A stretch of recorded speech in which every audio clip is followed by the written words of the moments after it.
I got so much motherfucking design on right now. Break it down, bring it back, make it clap. I got 3 old thoughts, new block, where that thing. Bitches on my line, and you know. Assalamualaikum warahmatullahi wabarakatuh. Nah, kami dari kelompok 1 ingin mempresentasikan materi tentang Kerajaan Kutai dan Kerajaan Tarumanegara. Sebelum itu, izinkan kami untuk memperkenalkan diri. Perkenalkan, nama saya Adelia Puspitasari. Perkenalkan, nama saya Nur Fadila Azahra. Perkenalkan, nama saya Rizaldi. Perkenalkan, nama saya Kapudrianti. Perkenalkan, nama saya Tinita Lubrianti. Perkenalkan, nama saya Muhammad Khairil. Nah, langsung saja mendengarkan materi dari kami.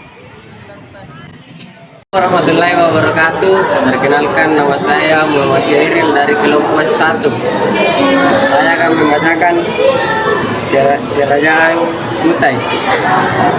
Bicara soal perkembangan Kerajaan Kutai, tidak lepas dari sosok Raja Mula Warman. Kamu perlu memahami keberadaan Kerajaan Kutai, karena Kerajaan Kutai ini dipandang sebagai kerajaan Hindu-Buddha yang pertama di Indonesia. Kerajaan Kutai diperkirakan terletak di daerah Muara Kaman di tepi Sungai Mahakam, Kalimantan Timur. Sungai Mahakam merupakan sungai yang cukup besar dan memiliki beberapa anak sungai. Daerah di sekitar tempat pertemuan antara Sungai Mahakam dengan anak sungai diperkirakan terletak Muara Kaman dahulu. Sungai Mahakam dapat dilayari dari pantai sampai masuk ke Muara Kaman, sehingga baik untuk perdagangan. Inilah posisi yang sangat menguntungkan untuk meningkatkan perekonomian masyarakat.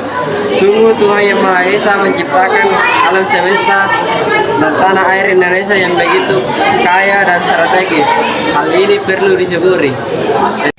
Hai guys, nah di video kali ini saya akan melanjutkan materi tentang Kerajaan Kutai. Nah, untuk memahami perkembangan Kerajaan Kutai ini, tentu memerlukan sumber sejarah yang dapat menjelaskannya. Sumber sejarah yang utama adalah prasasti yang disebut Yupa, yaitu berupa batu tertulis. Yupa ini dikeluarkan pada masa pemerintahan Raja Mula Warman. Prasasti Yupa tertulis dengan huruf Pallawa dan bahasa Sanskerta. Dapat kita lihat bentuk hurufnya. Para ahli berpendapat bahwa Yupa ini dibuat sekitar abad ke-5 Masehi. Assalamualaikum warahmatullahi wabarakatuh. Baik, perkenalkan, nama saya Rizaldi dari kelompok 1. Satu di antara Yupa itu memberikan informasi penting tentang silsilah Raja Mula Warman. Diterangkan bahwa Kedungga mempunyai putra bernama Aswawarman. Raja Aswawarman dikatakan seperti dewa Ansuman atau dewa matahari. Aswawarman mempunyai 3 anak, tetapi Aswawarman mempunyai 3 anak yang terkenal adalah Mula Warman. Raja Mula Warman dikatakan sebagai raja yang terbesar di Kutai. Dia pemeluk agama Hindu terbesar di Kutai. Siswa yang setia, tempat sucinya dinamakan Waprahiswara. Dia juga dikenal sebagai raja yang sangat dekat dengan kaum Brahmana dan rakyat. Raja Mula Warman sangat dermawan. Dia mengadakan kurban emas dan 20.000 ekor lembu untuk para Brahmana. Oleh karena itu, sebagai rasa terima kasih dan peringatan mengenai upacara kurban, para Brahmana mendirikan sebuah yupa. Pada masa pemerintahan Mula Warman, Kutai mengalami zaman keemasan. Kehidupan ekonomi pun mengalami perkembangan. Kutai terletak di tepi sungai sehingga masyarakatnya melakukan pertanian. Selain itu, mereka banyak yang melakukan perdagangan. Bahkan diperkirakan sudah terjadi hubungan dagang dengan luar. Jalur perdagangan internasional dan India melewati Selat Makassar terus ke Filipina sampai di Cina. Dalam pelayaraannya dimungkinkan para pedagang itu singgah terlebih dahulu di Kutai. Dengan demikian, Kutai semakin ramai dan rakyat hidup makmur.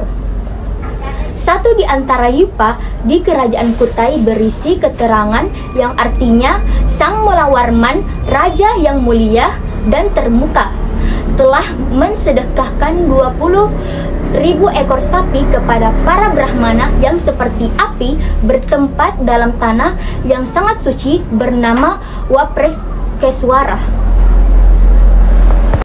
Assalamualaikum warahmatullahi wabarakatuh. Di sini saya akan menjelaskan materi tentang Kerajaan Tarumanegara. Sejarah tertua yang berkaitan dengan pengendalian banjir dan sistem pengairan adalah pada masa Kerajaan Tarumanegara untuk mengendalikan banjir dan usaha pertanian yang diduga di wilayah Jakarta saat ini, maka Raja Purnawarma menggali Sungai Chandrabhaga. Setelah selesai melakukan penggalian sungai, maka Raja mempersembahkan 1000 ekor lembu kepada Brahmana. Berkat sungai itulah penduduk Tarumanegara menjadi makmur. Siapakah Raja Purnawarman itu? Purnawarman adalah raja terkenal dari Tarumanegara. Perlu kamu ketahui, setelah Kerajaan Kutai berkembang di Kalimantan Timur di Jawa bagian barat, muncul Kerajaan Tarumanegara. Kerajaan ini terletak tidak jauh dari pantai utara Jawa bagian barat. Sekian dari presentasi saya. Wabillahi taufiq wal hidayah. Wassalamualaikum warahmatullahi wabarakatuh. Baik, perkenalkan nama saya Nur Fadila Azara. Di sini saya akan melanjutkan materi dari Eka Febrianti, yaitu tentang Kerajaan Tarumanegara. Berdasarkan prasasti-prasasti yang telah ditemukan, letak pusat Kerajaan Tarumanegara diperkirakan berada di antara Sungai Citarum dan Sungai Cisadane. Kalau mengingat namanya Tarumanegara dan kata Taruma, mungkin berkaitan dengan kata tarum, yang artinya nila. Kata tarum dipakai sebagai salah satu nama sungai di Jawa Barat, yaitu Sungai Citarum. Mungkin juga letak Kerajaan Tarumanegara berdekatan dengan aliran Sungai Citarum. Kemudian, berdasarkan prasasti Tugu, Purbacaraka memperkirakan letak Kerajaan Tarumanegara ini berada di Bekasi. Sumber sejarah Kerajaan Tarumanegara yang utama adalah ditemukannya berbagai prasasti-prasasti. Berkaitan dengan perkembangan sejarah Tarumanegara, kini kita telah menemukan 7 prasasti, yaitu yang pertama prasasti Tugu, yang kedua prasasti Ciaruteun, yang ketiga prasasti Kebun Kopi, yang keempat prasasti Muara Cianten, yang kelima prasasti Jambu, yang keenam prasasti Cidanghiang, yang ketujuh prasasti Pasir Awi. Prasasti-prasasti ini menggunakan huruf Pallawa dan berbahasa Sanskerta.